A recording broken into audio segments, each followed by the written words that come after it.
ایک دفعہ کا ذکر ہے کہ ایک سمجھدار بادشاہ اپنے دربار میں بیٹھا تھا۔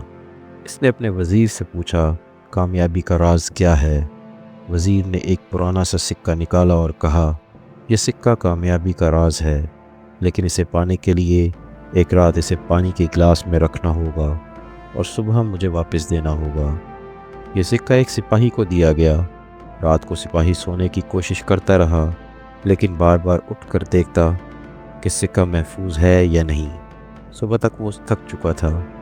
بادشاہ نے سپاہی سے پوچھا، کیا ہوا؟ سپاہی نے کہا، مجھے نیند نہیں آئی، مجھے ڈر تھا کہ کہیں سکہ کھو نہ جائے۔